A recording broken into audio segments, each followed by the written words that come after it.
Hey folks, welcome back to the channel for another video on fantasy versus history. This is an especially exciting one because I actually got to get my hands on some genuine historical artifacts. Not things like this, which are replicas based on museum pieces, but the actual pieces from the archives of the Royal Armouries in Leeds. So for this video, with the help of one of the Armouries curators, I'm going to look at a bunch of historical weapons and talk about size and mass. Does it matter? Is it important? And how does it match up between history and fantasy? Because massive weapons are cool. Fantasy fiction loves nothing more than giving a character an enormous lump of steel on a stick to swing at their enemies. But even when fantasy is giving people regular-sized weapons, they're frequently incredibly chunky in design, and when they're in a game with an inventory system, even regular swords frequently weigh over 8 pounds. Which feels fine at first when you're lifting it, but if you're holding that out at arm's length for a prolonged period, or swinging it around, that very quickly becomes exhausting. And this is a relatively small bit of kit compared with some of the swords that we see used in history. So how heavy were they really? And how big did they actually get? Let's find out after a word from our sponsors. Do you like fun nerdy stuff? Of course you do. You're watching my channel. And do you want to hang out with other people who like cool nerdy stuff, and possibly even some cool nerds? Because let's face it, those are the best kinds of people. Well, good news! This video is sponsored by Phoenix Fan Fusion, which in addition to being incredibly fun to say multiple times, Phoenix Fan Fusion, Phoenix Fan Fusion, Phoenix Fan Fusion, is also a massive convention for nerds and people who like nerdy things. Since the last time they sponsored one of my videos, they've expanded their cast lineup and it is looking phenomenal. With the star-studded lineup featuring cast members from Doctor Who, Stranger Things, Supernatural, Star Trek, Nathan Drake himself, Nolan North, and the entire cast of Critical Role, I was genuinely stunned when I read the list. And while I might be on the wrong side of an inconvenient body of water and customs legislations, many of you are not. So if you have the chance, head on over. You can get tickets through the link in my bio. Phoenix Fan Fusion, Phoenix Fan Fusion, Phoenix Fan Fusion. And if you do happen to be there, say hi to everyone for me and see if you can get me booked for next time. Phoenix Fan Fusion, Phoenix Fan Fusion. I'm here in the stores of the Royal Armouries, which is a terrifying place. And I'm here with Iason Tzouriadis, who is... I'm the curator of European weapons here at the Royal Armouries in Leeds. Which is a thing that I could not remember all of the words for. If you ever visit the museum or the stores here, you can see amazing variety of objects, anything spanning from this incredible variation, staff weapons to different swords across a millennium really, as well as maces, daggers, axes, anything that you can think of. So one of the things that I really just wanted to do, because I've been here before on a tour, and I got to sort of handle a couple of things very, very tentatively, and one of the things that struck me very quickly is that a lot of things are either less heavy or more heavy than you'd expect, and a lot of perceptions of how heavy these kind of bits of kit are very, very skewed. So I thought it'd be fun to have a look at a few genuine, real bits of historical equipment, talk about how heavy they are, and a good starting point seems to be swords. The weight of the sword is something that I love to talk to the public about, and I love going to the galleries and overhearing people saying, oh my god, this is so heavy. The usual thing I say is that most swords that we have are weighing less, well, single-handed swords anyway, weighing less than a cast iron pan. If we look at this first sword, just to talk about something more standard, this sort of double-edged, single-handed sword is what usually people would refer to as an arming sword. We can date it roughly to the end of the 13th century, or even in the beginning of the 14th century. First impressions on my perspective. I have a rough idea of how heavy swords are. I've held a few in my time, but this is still surprisingly light. My favorite thing when I have somebody guess, like that has never had a sword before, but there's no objects. I ask, how much do you think this weighs? And the usual response, and it seems to be like a nice sort of benchmark number, they will say 5 kilos. I guess people think about how hard it is to pick something up. They're like, I can easily lift 5 kilos. Exactly. But you're not thinking about swinging that around and trying to change direction on it. And just to give like some context, and we'll go on the specific weights. This sword here is 735 grams, so under a kilo. And again, for the context of swords and how they weigh, you have small swords very thin, they look very flimsy. Later in the 18th century, they were the same. And again, the weight has to do with the weight distribution, how much mass you have on the hilt, and how much mass you have on the blade, and so on. And in contrast to that, these other two swords that we have, this one, likely a composite with a blade from the very late 14th or early 15th century, which is one of my favorite blades in the collection. It's gorgeous. This weighs a bit over 2.5 kilos. And for something like this, which is these are the largest sort of examples of swords, these 200 swords from the middle of the 16th century, this weighs just over 3.5 kilos.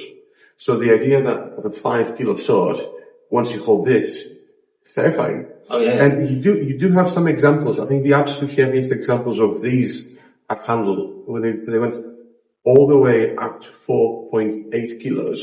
But I think this is in examples where the guards it becomes even more complex. Oh, so a lot of the weight's actually back here. It is back here, yeah.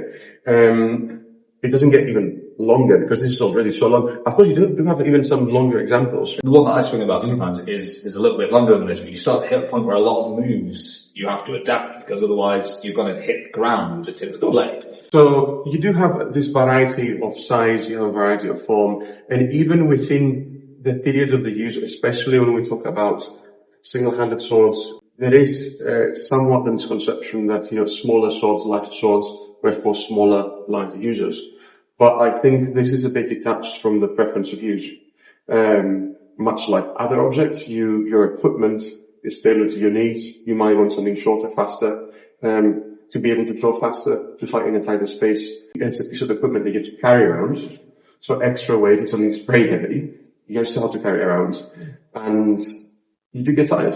Of course, you do build up the muscles for the tools of your trade and for these things. And to continuous use, and people would have done this. However, there are limitations, and people did not want to be carrying dead weight around. Once you start getting that size of sword, the use itself is very specific. In contrast to cutting and creating and hitting a target, let's say the standard use of these that we know is to defend and attack space. I've seen you use and swing around these things, and as you know, it's about the flow. Yeah. If you can keep it moving, it's not that bad. Even when they're quite heavy, I think mine is similar weight to that. I think it's around 3.6 kilos. And when you can keep that movement going, when you can keep that flow going, it's like anything else. It's not too bad. But if you're trying to just stop it and change the direction or start again from a static position, if you're doing that a lot, that's requiring whole body motions, and it will tire you very, very fast. I think the mechanics and intended use of something like this, in contrast to earlier swords, this is more akin to staff weapons than it is to even the normal two-handed sword, or the earlier two-handed sword, and especially the single-handed sword. With a sword like this, the weight distribution is quite even, with a point of balance that sits close to the hilt. Yeah. So the lever is close to your arms, where you can lever with your arms. Whereas with something like this, with the centrifuge of a larger sword, the weight shifts so far away from your body that you cannot create sharp moves to lever the arms as fast as you can with something like this. One of the things you need to remember when looking at any kind of weapon, but especially longer ones, is leverage. This bit of kit weighs in at about 4 kilos. Which is about the same as this relatively small kettlebell. And that's absolutely fine if all you're doing is lifting it. It really isn't that difficult to pick up, throw about, and generally move around. But the vast majority of this weight is on one end of the stick. So imagine taking your kettlebell and holding it out like this for a prolonged period. And then imagine sticking it on the end of a 6-foot-long stick and holding it like that. The leverage of this mass suddenly becomes much greater. I am putting a lot more strain through my shoulder, and it is becoming harder and harder to hold. So when we look at weapons of this size, the weight distribution is crucial. Something like this, with the mass all the way out on one end, is probably not going to be held all the way down here and wielded with any effectiveness. But if you hold it a little more central and use it more like a poleaxe or quarterstaff, you can get some good swings with this end and bring in the other end and generally get some fairly brutal strikes. By contrast, this weapon is only a couple of 100 grams or about a pound lighter, but because its point of balance is all the way back here, the majority of its mass is close to my hands, and I can hold it like this for much, much less effort. And that means this is a much better reach weapon, and it takes a lot less effort to switch it around and keep it moving for prolonged periods if I'm trying to drive people back. So even for weapons in a similar weight category, the way that weight is distributed can make a vast difference to how the weapon feels. The second group, and you can be holding this so people can be seeing how pretty this is. That's all right. It is gorgeous. Yes, I think this is my favorite poleaxe from our collection. And I want to bring up these two weapons of a similar weapon group that have had a similar use, because I want you to see the difference in weight again in the head. Whereas the intended use is roughly the same. Poleaxes were usually in the 15th century and in the early 16th century the staff weapons of the martial elite. And this is often reflected on the weapon itself. This weapon here was also designed for the elite, and you can see it's much plainer. However, this likely, there's speculation that this was intended for the court of Henry VIII. So this is a courtly weapon for the uppermost echelons of the martial elite of the early 16th century. But in the context of Bardiche today, I want to talk about the weight and the intended use. Poleaxes, overall, they were designed for armored combat, to be used usually by somebody in armor against somebody likely also in armor. As you can see, there's a lot of weight here. There's a lot of, by the time you've factored in the hammer and the axe and the spike and then your, what are they called? Languettes? Languettes, yeah. Languettes. By the time you've got all of this metal, which extends down to, it ends somewhere back here where my hand is. Just to get a comparison of the height level. Yeah. So it's roughly your height. Yeah. And the languettes go all the way to your waist. So once you have that extended out on the end of a stick, which I'll do very, very gently, but if I were to slide my front hand back, you've got a lot of weight very far forwards and you're fighting the leverage of that. Now I think the interesting thing of the use of poleaxes when we see them in the context of 15th century combat, and especially in the early 16th century. Again, we're talking about a weapon that you attack with both sides, with the bottom and the top, and you use and you twist and you manipulate the shifting weight back and forth. Yeah. Something that we need to take into account, and this will be applicable to the next staff weapons we'll be seeing as well, is the overall weight. Unfortunately, of the whole tree of staff weapons that we have behind us, most of them have had the hafts replaced in the 19th and the 18th century. So this makes it extremely hard discussing with precision the overall height of weapons before the 17th century. There are sources already from the 15th century that discuss the lengths of poleaxes and bills and halberds, but they're very sparse. And the other thing that we need to consider is that these are very old hafts, and which means they're dry. So I would imagine that something like this would be even heavier. It's going to be heavier overall, but it's got more mass down the rear end of it. Yes, it would be better balanced. Yeah. So you tell me, like, how does that feel overall? I mean, comparing it to some of the other stuff that I've swung around, you'd be able to get reasonably quick if you're trying to strike with this end, or you can slide your hands back, do a very big, and you will feel a lot of impact behind this. You just swing it about. But equally, because of the nature of it, you can bring your hands back down this way. You can move very, very quickly with the other end of it. I think they were very dynamic weapons. I think that this is something that people don't understand when it comes to weight. I think the weight does not prohibit you from using this in a dynamic fashion, and they would be fast. And certainly, like, compared with when we're looking at the swords earlier, you can only really hold those quite far back. But this one, you can slide your hand right up to here. When we look at sources discussing their use, like Pietramonte, with his collectanea, he constantly mentions the shifting of the arms up and down. That lets you have something that is a little bit heavier, but still be able to be nimble with it. Now, again, first, let's see the height. Something a bit taller. But as you'll see, and you can attest, this is also much lighter. Oh, yes. It's a lot more lighter. I knew it was coming, but it's still So to give you an idea between the weights of the two weapons, so the first one that you've handled is roughly, I think it's just above 2.6 kilos. Whereas this one, it comes to just over 1. And I could be wrong here, and by all means correct me, but it feels more like the Poleaxe is something that you want to be using more often in a slightly closer range. Not just because of the length of it, but because you'd be wanting to hold it a little bit nearer the head for a lot of the faster strikes. This feels like, if you wanted to, you could hold it all the way down the far end and you'd be able to do quite a bit with that. I think you're right. We see a lot of staff weapons in the early 16th century, and already from the last decade of the 15th, are more geared towards thrusting. So the top spike becomes longer, more reinforced, and I think it's exactly that. I think it's so that you're more versatile, and instead of using it simply as that close lever that you have in the 15th century. I know it's not a standard question, but which of the two do you prefer? I think I would prefer Poleaxe, although I should prefer this one. I think I would be better at using this, but I like I quite like bow staff. I quite like using staff weapons that you hold and shift your grip and stay quite nimble in the middle of. And so having something like this with the kind of versatility of that feels quite fun. It makes me happy. I mean, that was the correct answer. Okay, cool. Continuing with objects and discussing the weight, we have things that are used for percussive purposes, or as you call it, bludgeoning. I also love a good RPG term. Yeah.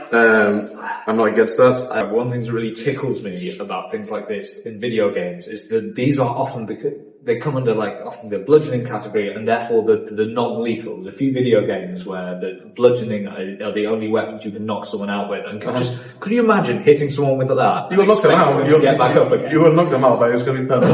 Yes. Yeah. It's interesting because, again, before going down there's another business a very long time ago, I think I would have the same perception.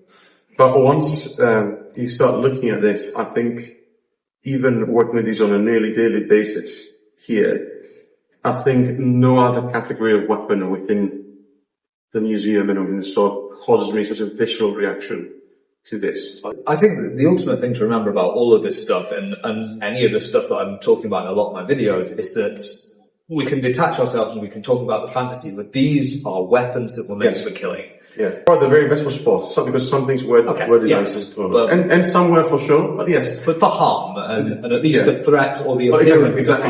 Exactly. I think the intention of what they need to be causing is, at the very least, awe. Yeah. If not that, terror will do as well. And we'll talk about this later with some more weapons we'll be showing you. I just want to point out, because people again will assume that it's like a very heavy thing. How heavy is this? Does it feel heavy? Well, this is really interesting because I have something that's not, in theory, visually not very different than this, which weighs, I'd guess, double, if not more than double, what this one weighs. Mine is about 4 kilos. This, I'd say, is under 2. And in fact, we started discussing this video from David's previous visit here because he wanted to handle one of these, and to his surprise, he found out that the bulb, the round bit here, that's made of wood, and the spikes, which are metal, are fitted into it. Yeah. But however, David's weapon is made of metal. Yes, it is. This can move quite fast. Yes, no doubt. However, I think that you would crack a watermelon with ease with this. Oh yes. This feels like, and again, you were talking about your visceral reaction. Yeah. More than many of the other things that I've seen, this feels like it was designed to intimidate as much as actually do harm. It's interesting that you mentioned this, comparing this to previous things, because when you look at the Poleaxe, let's say, the lighter one, which is only that's likely from Kennedy's arsenal, even the plain form, but there's elegance. The slightly more complicated Poleaxe that we saw earlier, it's ornate, it shows status, this shows harm. Yes, there's nothing pretty about it. Yeah. This is quite light. I think with this one, we're talking again at 1.5 kilos. Okay. That's it. Again, half could have been much heavier, but the overall weight is quite light. Yes. However, what I would like you now to hold is the other weapon that we have present here, which is this. Like now, if you hold it from the collar here and from the haft. That is heavy. Yes. I think this is the first one the first real example of a weapon that I've picked up that feels like sort of the expectation that I would have had when I was younger of what a big heavy weapon. Like, I would say that, I'm not a small person. When I hold this, I feel like a child. Yes. I don't think that, in earnest, I could use this in any capacity. It's like holding a splitting maul or a sledgehammer. You could hit something stationary once with it. Now, I mean, even as in what I was saying before about isometric holds, I'm not trying to swing this thing around, but I'm already starting to I think if I recall, again, this is around the 2.5 margin. Yeah. Again, which is all here. It's just all there. So basically my right hand right now, and I'm left-handed, but my right hand is just holding that weight for, a minute or two, not very long. But if you ever just pick up something that feels light and then just hold it for a long period of time, you get a feel for what it would be like to carry this thing about. My speculation, again, is that you can use it in a few different ways, but I can I can imagine this being used a lot like a maul, like a large hammer, like a war hammer. Okay, yeah. Rather than something like this, which would be more dynamic. Yes. In my mind, I cannot picture this being dynamic. In the same way that we've seen the other weapons. Of course, it would have to be, because if you use this in combat, if You've got to be able it has to be used twice and 3 times more, yeah. And is it somebody who's really strong, or simply somebody who learns how to use this? And I think it's more the second. Yeah. If I'm perfectly honest. But for me, it's one of these things that I wish we could experiment more with the use of this. Yeah.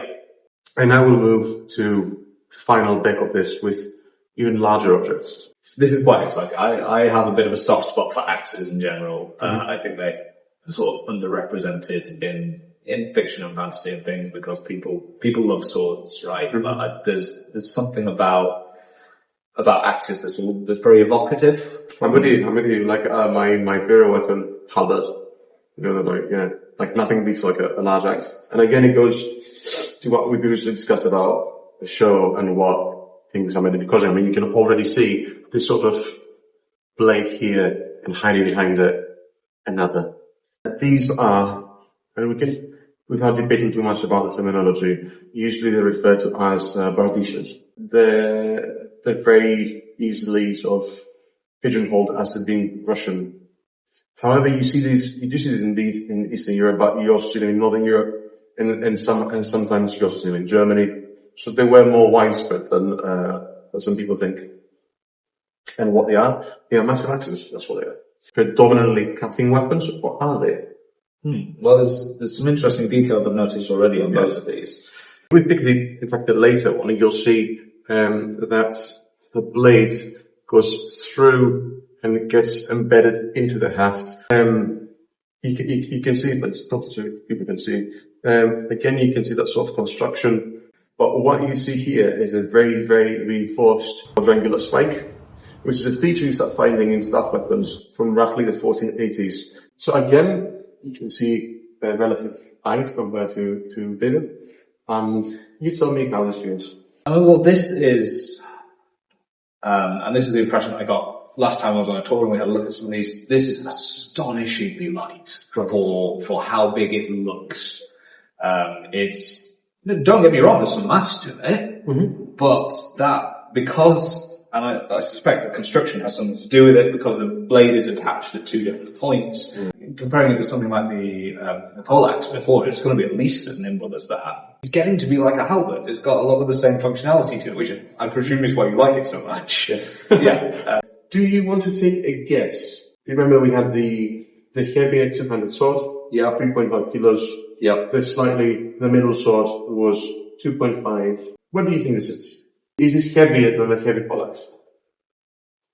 I wouldn't have said it was heavier than the heavy Poleaxe. I'd have said that this is lighter. So Do you think this is less than 1.5? Is it less than the light Poleaxe? I think it's pretty similar. Right. Like, why have I told you this is heavier?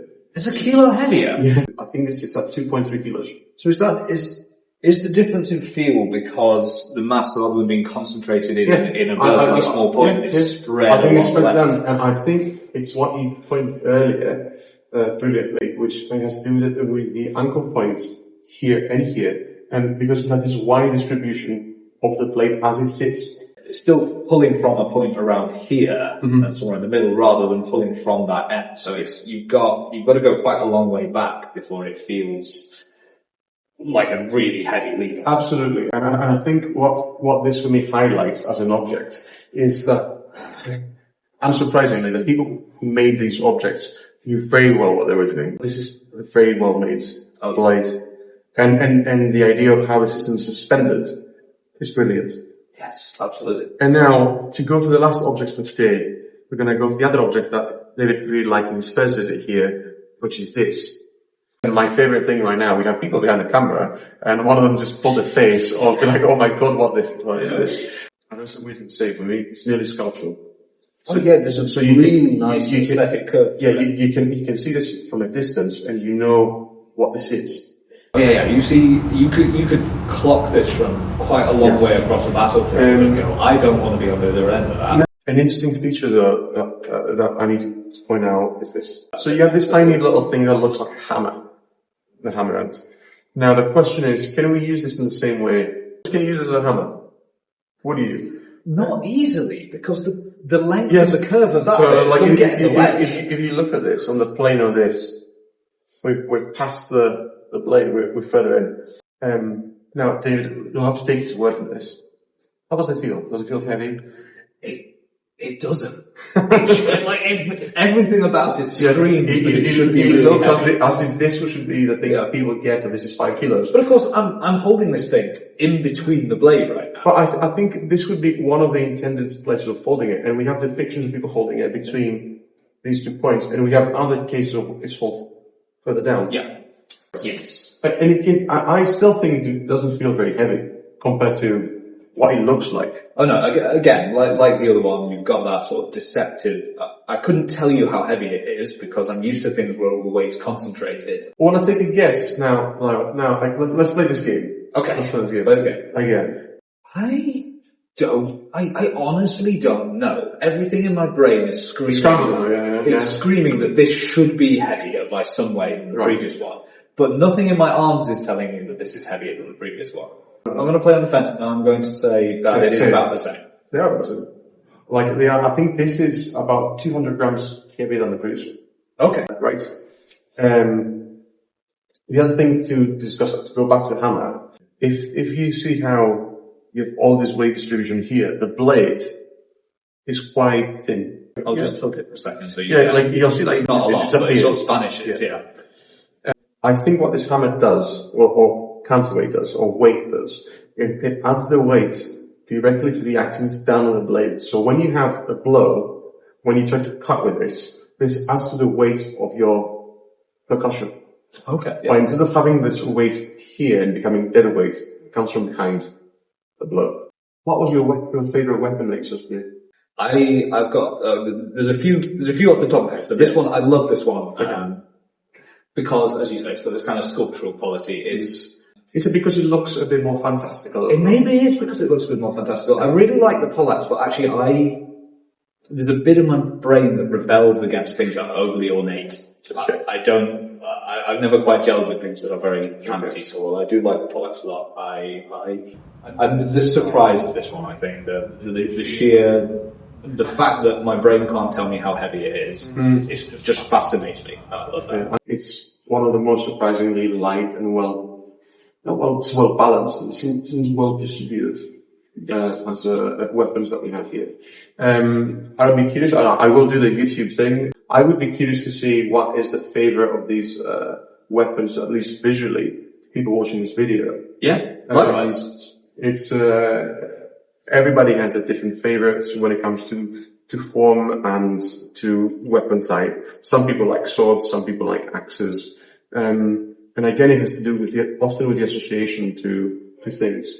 I think that's fantastic. I really hugely appreciate you letting me be here amongst all these incredibly valuable and old bits of kit, and trusting me to hold some of them, and to share your knowledge with me about this, because It's been a pleasure. I've swung some stuff around, but you know so much more than me, and I really appreciate that. It's a pleasure sharing these, and I hope you enjoyed it. Hope you enjoyed it at home. And if you would like to learn more about our arms and armour, please visit the Royal Armouries Museum here in Leeds, or Fort Nelson in Portsmouth, or the Tower of London.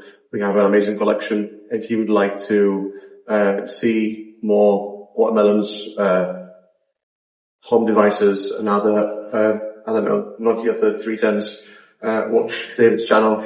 He does a lot of that, and it's incredible. And you can always ask questions about these things through our official channels on YouTube, TikTok, and Instagram. And watch our content as well.